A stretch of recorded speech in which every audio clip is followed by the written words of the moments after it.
API Snehal Raut यांनी patrolling करताना गुप्त माहितीच्या माध्यमातून मौदा तालुक्यातील धर्मापुरी तांडा मोरेगाव येथे रेतीने भरलेल्या ट्रॅक्टरवर कारवाई केली, ज्यात वेळेचा फायदा घेऊन ट्रॅक्टर चालकाने पळ काढला।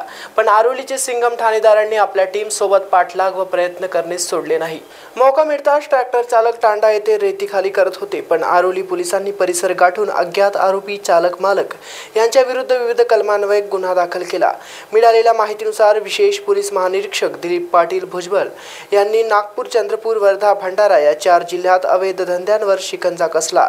याचेच आदेशाचे पालन करत नागपूर ग्रामीणचे पोलीस अधीक्षक हर्ष पोद्दार, अपर पोलीस अधीक्षक रमेश धुमाड अनेक विशेष पथक व स्वतःही दौरा करीत आहेत। सदरची कारवाई पोलीस अधीक्षक उपविभागीय अधिकारी रामटेक यांच्या मार्गदर्शनात यशस्वीरित्या सहाय्यक पोलीस निरीक्षक स्नेहल राऊत करीत आहेत।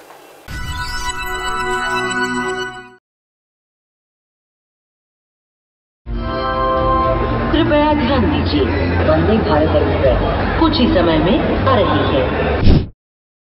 पंतप्रधान नरेंद्र मोदी यांनी हिरवा झेंडा दाखवून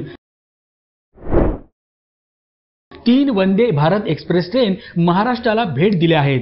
सध्या छत्रपती शिवाजी महाराज टर्मिनस येथून शिर्डी, सोलापूर, मडगाव, जालना, नागपूर, बिलासपूर, इंदूर, गांधीनगर, अहमदाबाद अशा एकूण 8 वंदे भारत एक्सप्रेस ट्रेन धावतात।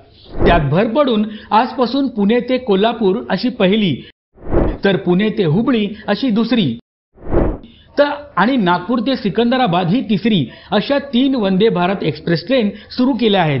यामुळे या मार्गावरील प्रवाशांना अधिक आरामदायी व गतिमान प्रवास करता येणार आहे। या माध्यमातून राज्यातील रेल्वे प्रवाशांची एक मोठी मागणी महायुती सरकारने पूर्ण केली आहे।